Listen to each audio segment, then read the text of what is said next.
Assalamualaikum semuanya.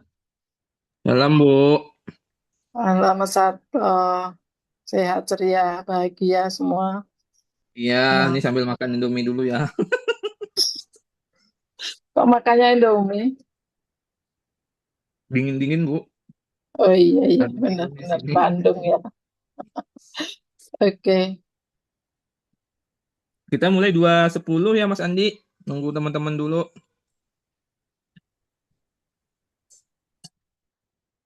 2:10, 20:10.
Oke,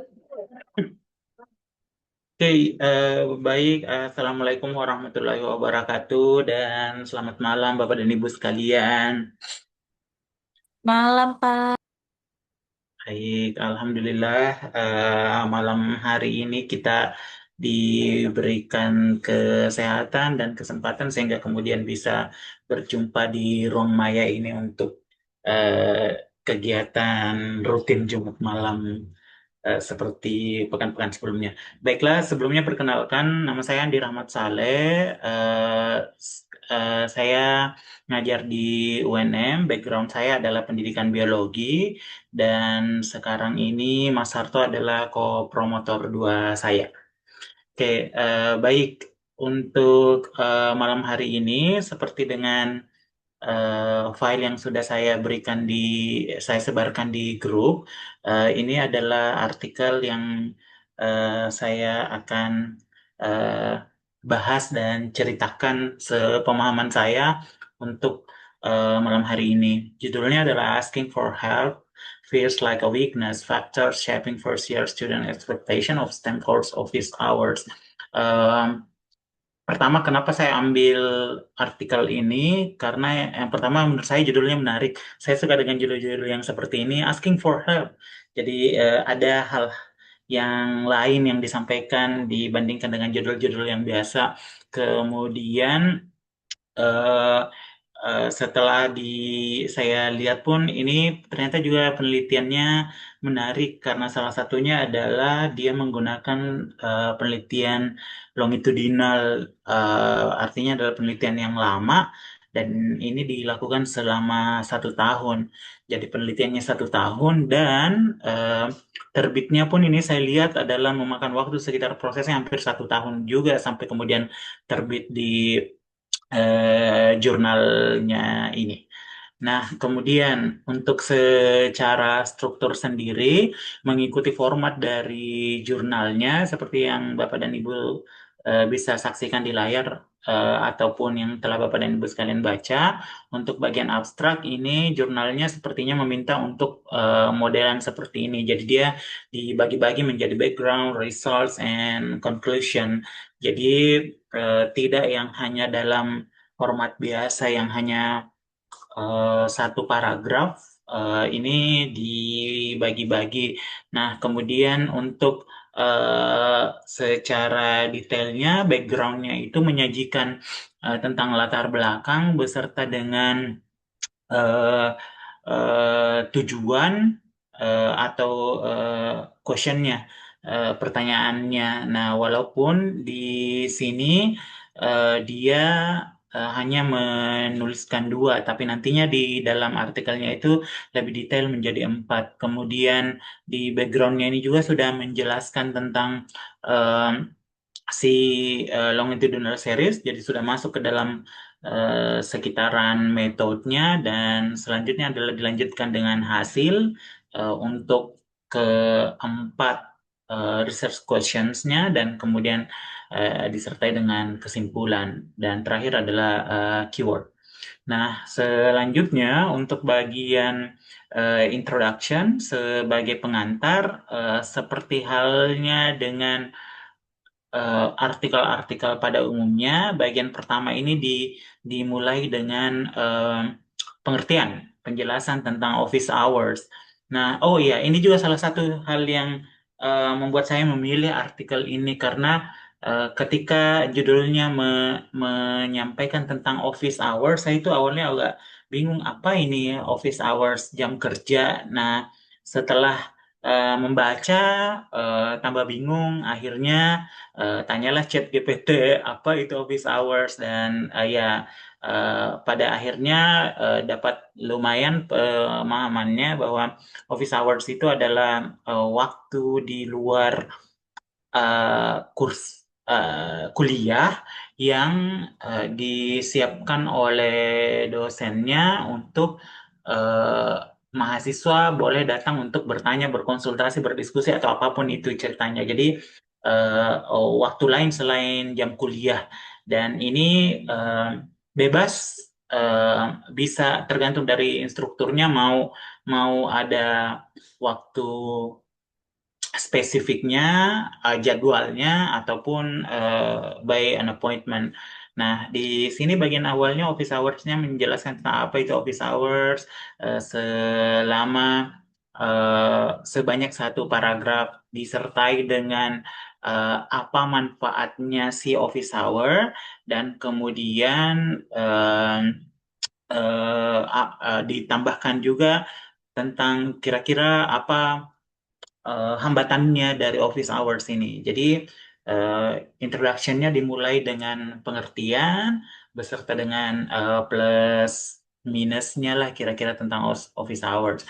Nah, kemudian masuk di paragraf kedua seperti yang saya tandai ini di catatan ini, bahwa si tim peneliti ini mulai ngerucut untuk menjelaskan tentang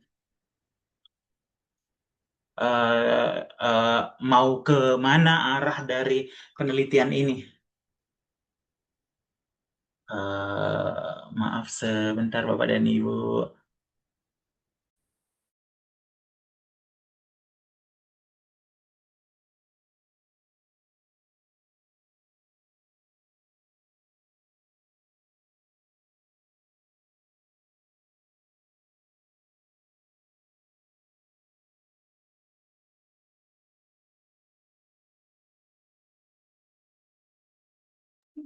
Oke, jadi di paragraf kedua sudah dimulai diarahkan ke mana penelitiannya ini akan dilanjutkan.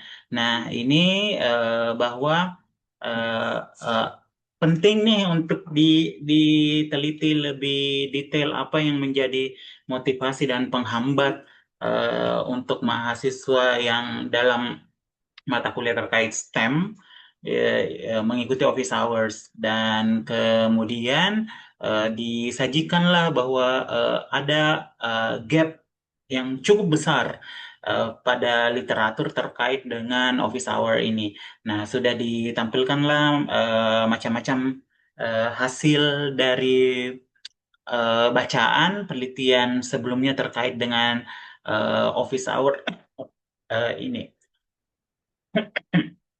Nah, kemudian ditambahkan lagi eh, bahwa eh, in contrast, walaupun ada eh, sedikit penelitian terkait dengan faktor yang mempengaruhi persepsi mahasiswa terhadap office hour ini. Nah, kemudian ditambahkan lagi hasil-hasil penelitian yang lain masih terkait office hour.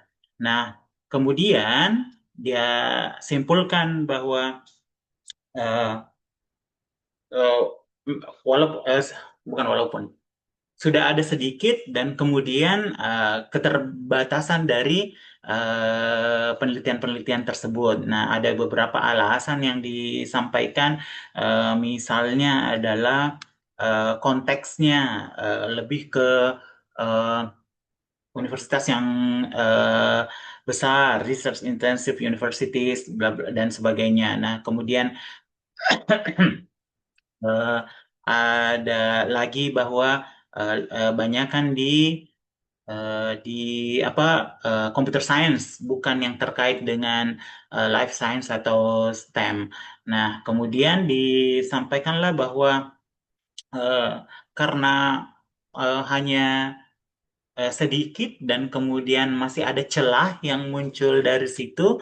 Nah, baru kemudian bahwa eh, eh, eh, mengatakan bahwa ini membatasi pengetahuan kita tentang bagaimana persepsi mahasiswa yang mengambil mata kuliah terkait dengan STEM ini terhadap office hours. Dan kemudian ditambahkan lagi alasannya bahwa eh, uh, sepertinya tidak ada previous studies that have conducted a longitudinal series. Jadi secara tersirat menyampaikan bahwa kamilah yang pertama untuk melakukan office hour ini, penelitian ini untuk tipe longitudinal studies ini. Nah, kemudian ditambahkan lagi bahwa belum ada yang mensurvei untuk first year student, untuk mahasiswa yang baru masuk kuliah. Jadi diakhiri mulai dari uh, tentang pengertian, baru kemudian penelitian-penelitian terkait dengan office hour, dan kemudian mereka menyampaikan bahwa ini masih sedikit, dan ada kelemahan celah yang bisa dimasuki, dan kemudian mereka mengajukan maunya bahwa kami yang pertama untuk first year, kami yang pertama untuk longitudinal, dan kemudian setelah itu dimasukkanlah si 4 research questions terkait dengan office hour ini. Oh, terkait dengan penelitian ini. Eh, yang menarik di sini adalah eh, saya jarang ya kayaknya menemukan artikel yang dia menjelaskan uh, straight to the point. We focus on first year student in STEM for several reasons. Jadi langsung bahwa kenapa subjeknya yang kami pilih adalah ini. Biasanya ini tidak terlalu menjadi dari yang pengalaman saya membaca itu peneliti biasanya jarang untuk menampilkan alasannya, palingan alasannya secara umum, tapi ini betul-betul secara detail bahwa mengapa mesti itu yang dipilih untuk menjadi subjek dari penelitian ini. Nah, setelah itu baru kemudian dilanjutkan dengan theoretical framework, kerangka teoritisnya, eh, teori-teori apa yang dipakai. Mereka menggunakan si expectancy value theory, EVT ini, sehingga ada 3 sebenarnya nanti yang menjadi konten dari penelitian ini terkait dengan um, self confidence, kemudian perceive-nya, dan terakhir adalah cause-nya atau tantangannya. Nah, setelah menyajikan theoretical framework itu masuk ke metode. Iya, betul. Masuk ke metode. Nah, di sini yang menarik adalah eh, biasanya kalau di artikel itu di sini menyajikan dulu background tentang institusionalnya, tempatnya. Nah, biasanya kalau di penelitian, terutama di Indonesia, itu langsung disebutkan bahwa di Universitas A, mahasiswa ini, bla bla bla dan sebagainya. Nah, kalau ini mereka hanya menuliskan bahwa pada universitas private, Comprehensive University in Southern California. Ya, jadi hanya itu clue yang disampaikan tanpa memberikan apa sebenarnya universitasnya. Tapi ujung-ujungnya mereka itu menampilkan universitas apa sebenarnya, ya ini Chapman University. Jadi uh, ini kayak permainan kata-kata, tidak mau diungkap, tapi sebenarnya pada akhirnya akan diungkap juga di bagian tengahnya. Nah, kemudian ini juga yang membuat saya berdiskusi sedikit dengan si ChatGPT. Disampaikan adalah bahwa there are no graduate programs in biology, chemistry, or related fields at this institution. Nah, tapi kemudian di bagian mana ya? Di bagian sini itu disampaikan bahwa STEM majors and program in the life and physical sciences seperti biology, kimia, biokimia, ilmu lingkungan, bla bla dan sebagainya. Nah, jadi ini saya agak bingung di bagian awal dia menyebutkan bahwa tidak ada graduate-nya life science, tapi di bagian tengahnya disampaikan ada biologi, ada kimia, ilmu lingkungan, dan sebagainya. Nah, kemudian ternyata ini adalah perbedaan kata. Jadi saya lebih familiar dengan undergraduate, postgraduate, bla bla bla, dan sebagainya. Pokoknya pemahaman saya ini adalah apa?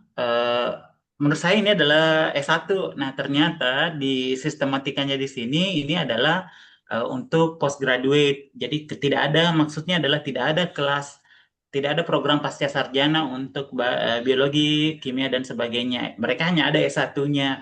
Nah, kenapa menjadi eh, penting sepertinya ini dijelaskan oleh peneliti? Karena ini ada kelanjutannya bahwa introductory courses in these disciplines do not have any graduate teaching assistants or discussion sections. Artinya adalah bahwa office hour-nya ini betul-betul ditangani oleh si dosennya, bukan graduate teaching assistant. Jadi bukan mahasiswa pasca yang kemudian membantu dosen. Jadi ini untuk mungkin mengurangi bias karena isinya adalah survei bahwa yang dimaksud dengan office hour adalah betul-betul dosennya yang masuk, bukan asisten, bukan pengganti atau siapapun itu. Nah, nah kemudian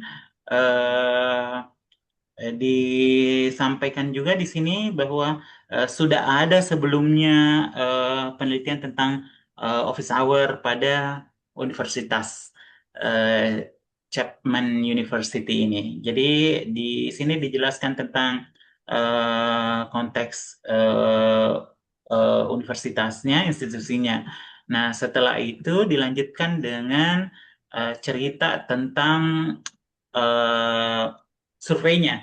Jadi dia menggunakan eh, eh, terbuka dengan tertutup, kuesioner terbuka, pertanyaan terbuka dengan tertutup. Jadi pakai Likert untuk yang tertutup itu, dan yang terbuka itu berupa eh, saya kayaknya tidak melihat apakah wawancara atau apa, ataukah mereka hanya mengisi lagi, tapi eh, ada jawaban yang disampaikan oleh mahasiswa. Nah, di sini adalah proses pengembangan eh, dari survei ini. Jadi surveinya ini dilakukan 3 kali. Yang pertama itu adalah the beginning of the academic year. Ini sebelum mahasiswa masuk, karena kayak orientasi. Di situ kemudian mereka melakukan survei. Kemudian yang kedua adalah pada saat end of spring semester, kalau nggak salah end of the fall, akhir semester ganjil.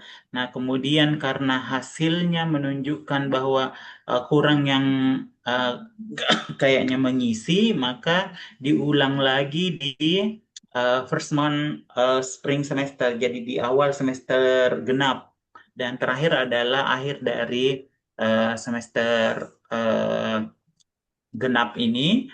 Uh, yang menarik adalah menurut saya adalah karena ini katanya diberikan hadiah, mungkin kayak yang banyak biasa beredar di ini, bahwa jika lo mengisi maka akan mendapatkan GoPay atau apa dan sebagainya. Nah, ini mereka dapat gift card, tapi ini ditulis langsung dalam di dalamnya sendiri sebagai bagian dari metode. Karena biasanya sih eh, bukan biasanya, saya kayaknya tidak pernah membaca kalau jurnal di Indonesia bahwa ada hadiah yang disampaikan. Nah, kemudian masuk ke bagian analisisnya. Jadi mereka menggunakan berbagai macam uji untuk analisis eh, kuesionernya ini, uji T kalau nggak salah, uji R, dan beberapa uji yang lain untuk kuantitas. Oh iya, ini juga pakai mixed method. Jadi yang kuantitatifnya ini pakai uji-uji ini, dan kemudian untuk yang kualitatifnya adalah melalui hasil wawancara atau mahasiswa mengisi survei itu, yang kemudian mereka coding. Nah, ini yang menarik adalah dia menjelaskan tentang cara pengkodingannya itu. Jadi yang pertama adalah apa? two coders, dua peneliti ini mengcodingnya untuk mengambil 30 sampel jawaban dari semua pertanyaan secara acak dan kemudian menuliskan kodenya, codingannya masing-masing. Dan setelah itu karena mereka pakai tematik, dan setelah itu ini dilakukan secara terpisah, dan setelah itu mereka bertemu, berdiskusi, menyatukan codingannya ini, menyepakati apa kode yang cocok. Dan setelah itu kemudian setelah jadi kodenya, mereka mengambil lagi 30 respon secara acak untuk setiap pertanyaan. Dan setelah itu mereka coding, dan kembali lagi mereka menyamakan codingannya tersebut untuk mengetahui yang disebut sebagai inter-rater reliability. Ya, jadi eh, codingan yang sudah disepakati, kemudian ambil sampel 30, di coding sesuai dengan yang disepakati ini, sehingga kemudian ditemukan bahwa ternyata ini equal or greater than 0.70 untuk setiap pertanyaan, sehingga dikatakan bahwa interreliability-nya sangat cukup tinggi untuk codingannya. Dan setelah itu dilanjutkan dengan hasilnya ini. eh, yang menarik di sini itu adalah oh ya, ini tabelnya. Ini tabelnya eh, tidak seperti dengan tabel-tabel yang umumnya, karena masing-masing ada ininya, ada headnya, kepalanya. Tapi kayak seperti ini sebenarnya adalah satu bagian, ini juga adalah satu bagian, tapi di sini menjadi dua bagian. Tapi saya kurang paham kenapa bagian ini yang Native Hawaiian Applied Human Physiology itu menjadi bold, padahal kalau dari proses pembacaannya ini sebenarnya adalah bagian dari major program ini. Yang Native Hawaiian ini bagian dari race ethnicity. Nah, kalau ini memang member of LGBTQ community, bukan bagian dari gender, karena untuk mengetahui persepsi mahasiswa terhadap LGBTQ ini. Terus kemudian, nah ini juga tidak sampai dengan 100, bahkan lebih dari 100%, karena ini sepertinya surveinya bebas, sehingga mereka bisa memilih lebih dari satu jawaban. Itu yang menyebabkan bahwa pada akhirnya lebih dari 100% malahan. Nah, kemudian, oh ya, ini, oh ya, ada lagi istilah first generation student. Ini awalnya saya mikir first generation itu adalah misalnya yang kayak imigran, anaknya imigran. Ternyata yang dimaksud dalam konteks di sini first generation students itu adalah eh, yang pertama di keluarganya yang mendapatkan pendidikan tinggi, sarjana, ketingkatan sarjana. Jadi ada dibagi dua, first generation and continuing generation. Nah, kemudian hasilnya untuk setiap ada 4 research questions-nya. Nah, ini yang dipaparkan secara sangat detail. Yang pertama, baru kemudian itu ada sub-subnya lagi. Mereka membandingkan, bukan membandingkan, bahwa menyajikan hasil bahwa first year students itu moderately familiar with STEM, sambil ada penjelasannya masing-masing dengan angkanya. Dan menurut saya menarik untuk dibaca, penjelasannya juga mudah. Dan inilah hasil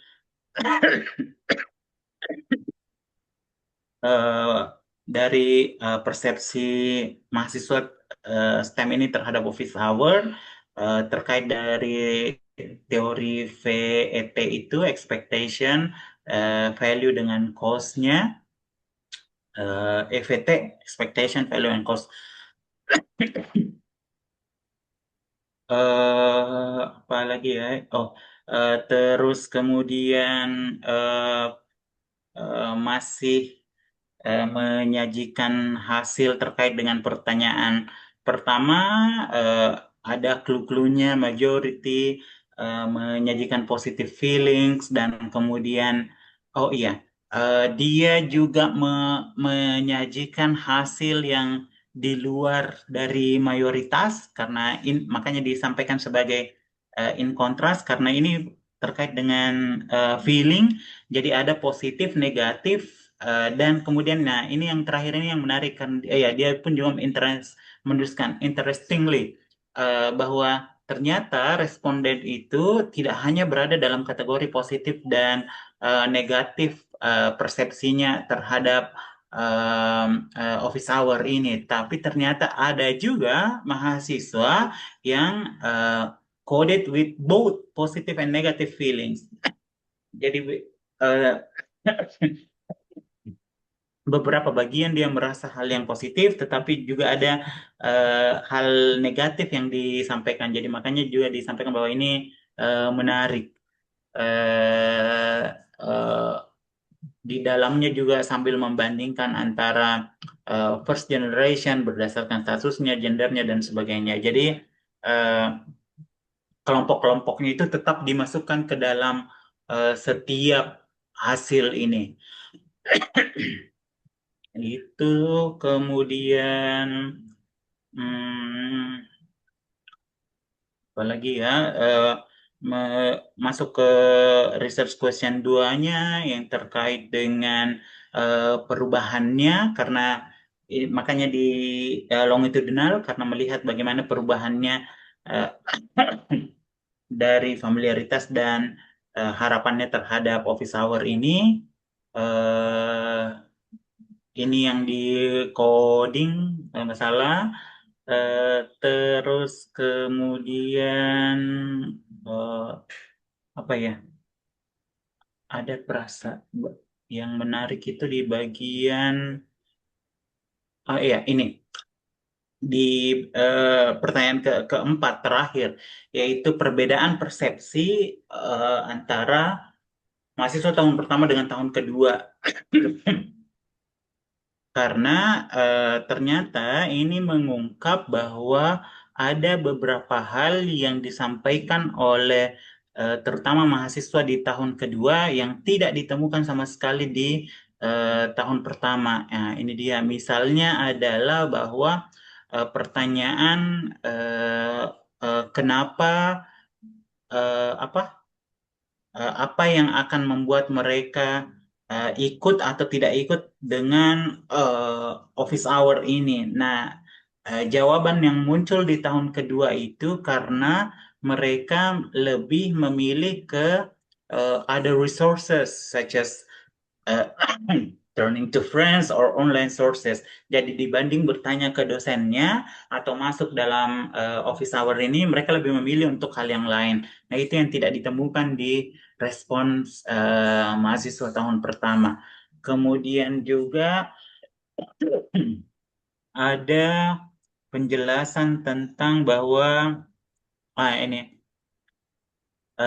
they will be less likely to attend office hour if they were helped by someone other than the instructor of the course. Jadi mereka mahasiswa tahun kedua tidak mau masuk ke cenderung untuk tidak mau masuk ke kegiatan office hour ini apabila bukan dosennya yang langsung menghandle office hour-nya. Nah, ini juga yang tidak muncul di tahun pertama.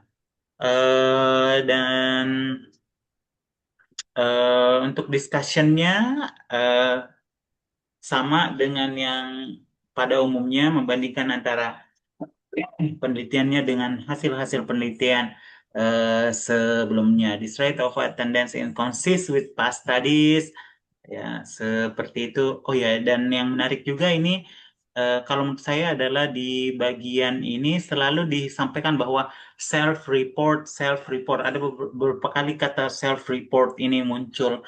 Sepertinya peneliti mau menunjukkan bahwa hasil ini adalah langsung dari pengalaman Dari mahasiswa itu sendiri. eh itu sih terakhir dan sampai terakhir eh, me- menjelaskan discussnya dan terakhir adalah bagian limitation kalau nggak salah. Ya, limitation feature direction. eh saya kira itu yang bisa saya jelaskan terkait dengan eh, pemahaman saya setelah membaca artikel ini.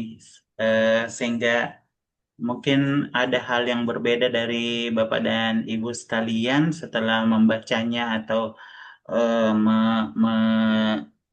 mendengarkan saya menjelaskan. eh, Mungkin kita bisa berdiskusi terkait dengan hal tersebut. Ya, terima kasih Mas Andi. Bapak dan Ibu mungkin kira-kira ada yang ingin di-share atau dibahas atau ditanya sesuatu. Kalau saya kedengaran nggak ya? Dengaran ya? Kedengaran, kedengaran. Gimana? Ada teman-teman yang mau komen?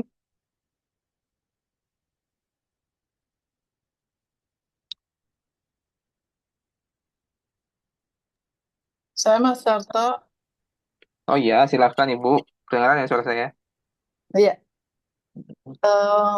ini tulisan ya pasti sudah bagus ya masuk jurnal ini. eh yang saya agak ini tulisan banyak mm, referensi yang tahun-tahun nggak Mm-mm. baru ya istilahnya. Kita Mm-mm. selama ini kalau diminta artikel kan tahunnya 5 tahun terakhir gitu. Kecuali nanti apa yang teori dasar atau grand teori gitu. Tapi di sini kok kita temukan banyak ya Mas Sabto yang tahun di bawah 2000 atau di bawah 2010 gitu loh. Nah sebenarnya aturannya gimana gitu. Ini misalnya ada di sini ada tiga atau satu statement, ada tiga atau empat referensi, tapi ada yang tahun lama, tahun ini. Kenapa nggak diambil yang baru-baru saja, cukup dua atau tiga misalnya. Itu kan banyak misalnya satu kalimat dengan referensi yang banyak. Sebenarnya patokannya itu gimana Mas Sato? Kita boleh mengambil referensi, karena selama ini kalau kita diminta kan selalu 5 tahun terakhir referensinya gitu. Itu Mas Sato. Ya, Bismillahirrahmanirrahim. Saya jawab ya. Jadi patokan yang benar secara internasional itu yang related aja dengan konteksnya. Kebetulan riset tentang office hour ini kan sepertinya jarang. Ini saya juga baru pertama kali baca tentang riset office hour ya. Jadi ya wajar aja misalnya kalau nggak banyak riset-riset terbaru terkait ini. It's okay sih, nggak masalah. Yang jadi Bu, kalau kita berpatok sama orang Indonesia biasanya di unik-unik itu misalnya 5 tahun terbaru, 5 tahun terakhir gitu ya. Ya kalau Iya. risetnya ada 5 tahun terakhir, kalau misalnya risetnya unik, punya preferensi sendiri, ya nggak bisa dipaksa 5 tahun terakhir. Ini yang sebenarnya salah kaprah. Kalau bukunya memang buku asalnya itu dari 10 tahun yang lalu, ya itu yang harus dikutip. Atau referensinya yang dasarnya dari 10 tahun yang lalu, yang itu harus dikutip. Jadi ini memang sering terjadi. Jadi kalau Bapak Ibu mungkin terlalu, saya tuh bilangnya tuh gini ya, kalau karena kan kalau beberapa dari kami ini kan misalnya lulusan dari Eropa, dari Hungary, dari mana gitu, dari Austria atau dari Linz, itu nggak ada patokan misalnya harus terbaru-terbaru gitu. Yang benar itu harus related dan di reliable jurnal gitu ya. Misalnya kalau dia terbit di Springer atau di apa itu lebih bagus daripada terbit ibaratnya jurnal-jurnal yang tidak terindeks Springer atau terindeks Sage misalnya atau apa itu. Yang related nggak ada aturan yang 5 tahun terbaru itu aturan orang Indonesia itu nggak ada itu. Nah, Oke. itu yang bikin bingung ketika kita baca ini ya Mas jurnal Mm-mm. Mm-mm. nasional. Mm-mm. Oke. Sambil nunggu teman-teman tambahannya. Jadi teman-teman kalau ini saya jelaskan pakai bahasa yang sederhana ya. Jadi teman-teman kalau lihat di sini itu tuh banyak sekali kalimat majemuk dan bagus-bagus. Misalnya dispatch bla bla bla bla, lalu lanjut apa gitu. Jadi nanti kalau di paragraf-paragraf awal tuh banyak sekali kalimat majemuk yang bagus. Jadi kalau teman-teman mau belajar bahasa Inggris yang kalimat-kalimat majemuk yang bagus, teman-teman tuh harus nge-reference sama ini nih. Bentar, saya minta send request. Belum bisa send request ya. Eh, eh, oke, sharing, oke. Bentar, udah bisa belum? Kalau teman-teman mau baca, oh, sudah baca. Jadi kalau teman-teman mau belajar bahasa Inggris yang benar, yang nulis seperti kayak gini nih, ini kan tulisannya kayaknya memang orang, ya orang mungkin orang Amerika lah ya. Teman-teman bacanya Osima and Hoku. Nah, teman-teman belajarnya di sini nih. Nah, ini kan nggak ada ya di bangku kuliahnya. Nah, jadi kalau teman-teman bisa babisin buku ini, Writing Academic English, teman-teman tuh seharusnya bisa nulis yang sama dengan yang ditulis di paper ini. Itu. Dulu saya baca ini ada 4 nih, udah saya baca tuh. Cuman ya karena manusia nggak terlalu ingat, teman saya masih ingat-ingat ada feeling-feelingnya lah gitu. Ya gitu aja sih. Terus, eh, teman-teman kalau perhatikan, bentar, eh, gimana sih kita memahami, bisa satu gimana sih memahami ini. Jadi saya tuh baru baca juga sekarang ya. Jadi kalau diperhatikan itu sebenarnya apa sih konteks risetnya, intinya gini. Ini pasti fakulty staff member ada di dalam sini. Jadi ini terus riset yang sulit untuk direplikasi sama independen, ibaratnya mahasiswa atau researcher gitu. Jadi dia pasti kerja di sini sehingga dia bisa mengamati 1 tahun full lah kira-kira gitu. Terus apa yang menarik kalau teman-teman bingung kalau kita lihat analisis ini kan tadi kan dia agak muter-muter ya kalimatnya, mungkin kurang padat lah kalau menurut saya. Tapi kalau kita lihat di analisis sebenarnya tuh dia tuh cuma nyebarin survei sama open-ended question. Lalu open-ended question itu dianalisis. Kenapa Mas Arto bisa yakin? Jadi teman-teman bisa lihat di bagian appendix nih. Ini kan ada appendix nih di supplementary file. Oke, bentar. Apa sih instrumennya? Nah, ini kan supplementary file. Kalau teman-teman buka ini teman-teman akan kelihatan nih informationnya. Instrumennya tuh apa? Oh, ternyata dia cuma survey question. Satu, dua, oke, lima. Ini yang pakai ini.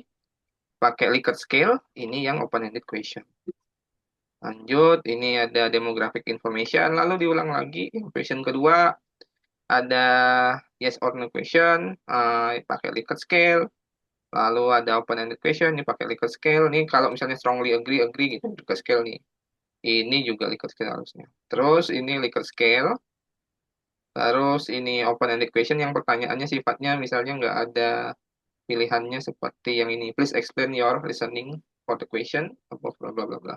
Terus di sini teman-teman bisa lihat dia buat grafik family with office hour based on the gender. Lalu ini persentase aja sih. Oke, ini persentase dari code name kontennya. Oke. Oke, udah. Jadi teman-teman setidaknya kalau teman-teman tahu instrumennya, teman-teman bisa mereplikat ini. Tapi ini kerjaan yang cukup lama karena harus 3 kali ngasih data itu, dan kalau saya lihat surveinya ada 3 kali ya, jadi harus ngasih data itu 3 kali dan harus keeping partisipannya tuh tetap ada gitu. Nah ini yang agak sulit nih. Jadi kalau partisipan tuh biasanya kan kalau kita bukan orang kantornya atau dia nggak ada interest untuk ngisi itu, biasanya partisipannya tuh beda-beda tuh. Makanya majority kalau riset-riset yang banyak, kecuali dia bersistem atau punya funding besar, biasanya itu riset-riset yang biasa itu cross-sectional. Apa tuh cross-sectional? Maksudnya sekali ngambil aja. Kalau longitudinal tuh berapa kali ngambil aja. Terus teman-teman bisa lihat di sini, ternyata kita harus pahami, nggak harus advance statistik loh. Di sini cuman mean, standard deviation, t-test, Mann Whitney, kayak gitu-gitu aja. Dan bisa publish loh, cuman persentase dan sebagainya. Tapi dia didukung sama kualitatif data, itu aja. Intinya berdasarkan konteks lah. Terus teman-teman bisa lihat gimana dia nulis risetnya. Dia pakai cara yang udah saya ajarin teman-teman. Kalau nulis result itu atau finding itu nemplok, bahasa sederhananya melekat ke research questionnya. Jadi kepala research questionnya tuh ditulis dulu, lalu baru dijelasin berdasarkan research questionnya. Jadi nggak amburadul gitu. Jadi ini dia pakai research question tapi imbuhannya ibaratnya sisipannya ada kuantitatif atau kualitatif research. Gitu aja sih. Jadi di sini kan ada 4 research question ya, kalau teman-teman bisa lihat di sini. Oke. Nah, nih ada 4, maka harusnya ada 4 result di situ. Terus ya kita discussion, ditulis, lalu dihubungkan sama ibaratnya related resource lah, related sumber-sumber yang terkait lah di. Oke, ya, dia pakai kepala yang sama kan sebenarnya. Tapi it's okay lah. Dia juga quotationnya karena dia ada tadi eh kan please explain, berarti apa sih, ada pertanyaan esai ditulis di situ lalu beratnya dikasih terjemahan. Tapi yang namanya qualitative research itu ya teman-teman terserah mau ngambil perspektif mana yang bisa dihubungin sama ini aja. Tapi kan dia kan nggak semua itu yang ada ibaratnya quotation. But it's okay sih. Ya, cuman ini agak sulit. Satu, panjang, mana banyak ngambil datanya dan hasilnya cuma sekali. Kedua, kalau dari scientific writing-nya terkadang terlalu muter-muter sih, terlalu panjang sehingga pembacanya agak sulit. Tapi memang mungkin eh, pengenalan tentang office hour, kondisi universitasnya itu yang mungkin ingin ditunjukkan, proses risetnya gimana. Karena terkadang kita itu nggak bisa nentuin, karena kan permintaan dari reviewer, misalnya reviewer mau, oh ini di extend ya, kita harus ngikut. Oke. Itu aja sih, mungkin ada tambahan teman-teman lain ya. Yuk, cukup.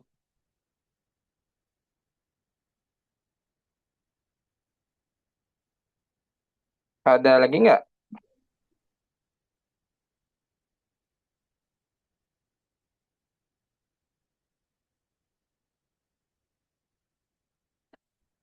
Gimana, ada lagi? Mungkin saya Mas Arto, mohon maaf agak berisik karena masih di jalan.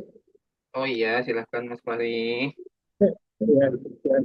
Bismillahirrahmanirrahim. Assalamualaikum warahmatullahi wabarakatuh dan selamat malam Bapak Ibu sekalian, dan ya saya Fahri Bapak Ibu, salah satu anak bimbingan Mas Arto dan sudah terkenal. Mungkin langsung tanya Mas kemudian Nggak kedengaran nih suaranya. saya kan berdua deh karena macet batu. Halo? Oke, kedengaran dong Mas Arto. Oh iya, iya, iya, iya, iya, iya. Oke. Uh, jadi gini Mas, jadi kan mengutip karena diskusi saya kan pakai mix method ya. Saya sempat baca sedikit. Oh, Sebenarnya saya tertarik dengan tahapannya. Itu kalau yang saya lihat kan sepertinya method ini masih pakai explanatory. Sepertinya yang saya lihat ya. Saya belum bisa baca itu ya. Tapi ya seperti bilang Mas Karto bilang, longitudinal kan agak sulit untuk partisipan ya Mas. Ya kan paper ini kan pengambilan data yang 3 kali. Pertanyaan saya Mas, sebenarnya, apakah partisipan eh, dari setiap pengambilan data itu harus sama, atau cukup dipastikan karakteristiknya sama gitu? Ini contoh misalnya tadi kan ada tingkatan 1, tingkatan 2. Apakah memang harus persis sama identitasnya untuk menjamin kualitas data, atau memang cukup karakteristiknya aja yang sama? Itu aja Mas. ya, Karena jawabannya kalau longitudinal study harus sama partisipannya. ya, harus, nah itu kan berarti benar sama satu, artinya agak sulit dilakukan oleh Ya, peneliti yang bukan bagian punya dari wewenang. universitas. Ya, Iya, dia pasti dia punya. dia harus punya setidaknya posisi atau jabatan di sebuah universitas. Dan pertanyaannya lagi, apakah disebutkan tidak itu di uh, papernya gitu Mas? Kenapa? Karena menurut saya papernya menarik Mas, STEM office hour. Tapi saya rasa kalau untuk dilakukan di Indonesia agak sulit. Itu sih. Hmm, nggak ada sih, dia semuanya kayaknya dari Chapman ini, orang-orang satu unit kayaknya. Gitu. Iya, cuman Lalu dari univ ini kok. Smith College of Science and Technology, Chapman University. Itu aja. berarti memang kondisinya cuma pada saja Mas. Iya. Dan Dan ini kayaknya dapat internal grant funding kayaknya. Dapat internal grant funding. Oke, bentar. Ada yang menarik nih, Bapak Ibu. Bapak Ibu kalau lihat papernya tuh kan ada tulisan tuh Springer Open tuh ya. Apa tuh maksudnya tuh? Ada yang tahu nggak? Kan biasa ada Springer Raya, terus Springer Open gitu. Itu maksudnya apa tuh?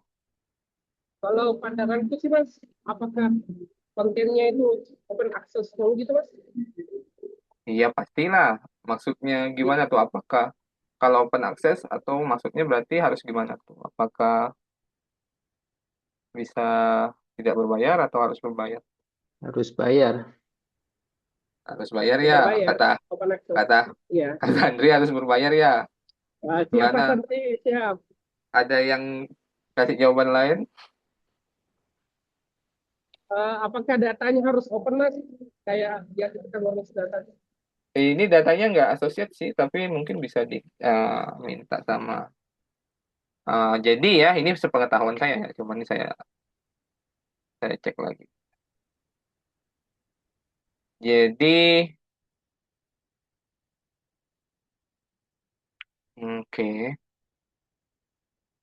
Jadi ini setahu saya ya. Jadi Open Access Springer Open itu punya dua skema. Satu, dia yang memang harus berbayar.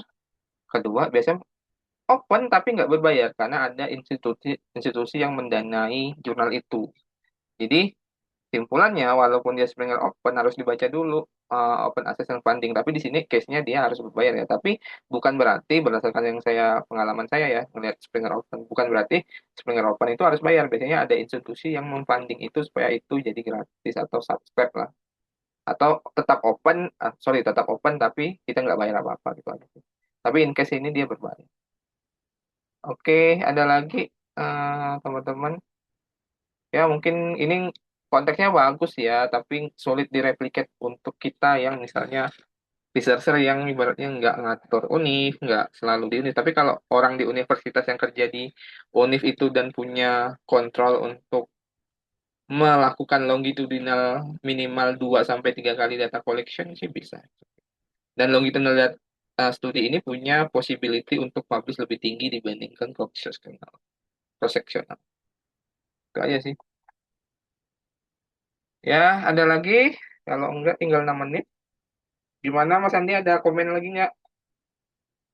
Aman. Ya, ini teman-teman bisa ini ya. Mungkin diunduh aja bagian yang appendix ya. Ini mungkin penting. Nanti teman-teman bisa belajar juga. Oh, ternyata begini loh. Dia nggak ribet kok sebenarnya pertanyaan-pertanyaannya ini nggak banyak. Gitu. Jadi, gimana sih bisanya kita bisa memahami satu artikel itu? Ya, kita baca dulu. Tapi kalau kita tahu instrumen sama proses analisis dan pengambilan datanya, itu berarti sebenarnya kita bisa nge-replicate ini. Pertanyaannya, kalau Mas Sabto bisa nge-replicate ini, harusnya bisa. Karena instrumennya sudah ada, uh, analisisnya ya walau bisa direplicate lah, nggak sulit. It's okay sih. Tuh, jadi teman ini nggak pakai statistik yang advance, yang misalnya pakai longitudinal SEM analysis tuh kan ada tuh latent growth curve modeling namanya. Ini nggak pakai yang itu, ini pakai yang model. Oke, ya ada pertanyaan teman-teman, tinggal 5 menit lagi sampai jam 9.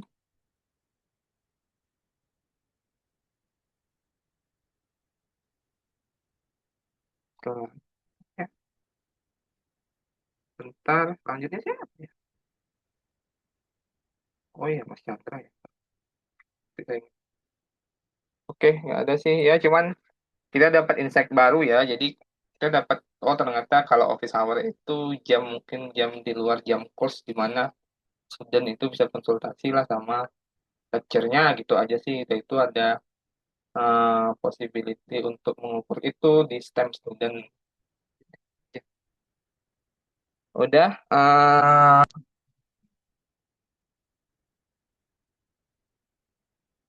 udah, belum saya lagi nggak? Aman ya? Udah ya? Oke, silakan Mas Andi mungkin.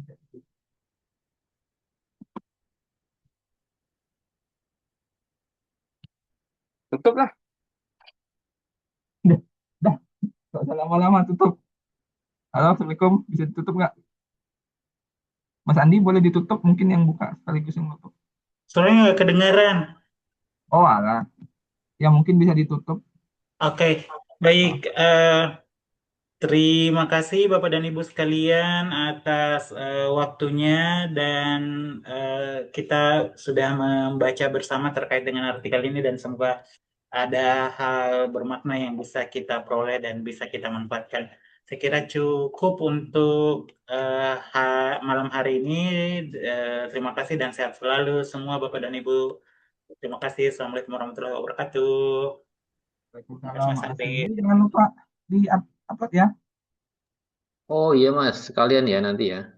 Yuk, yuk, yuk. Makasih ya. Yuk, Assalamualaikum teman-teman. Izin ya.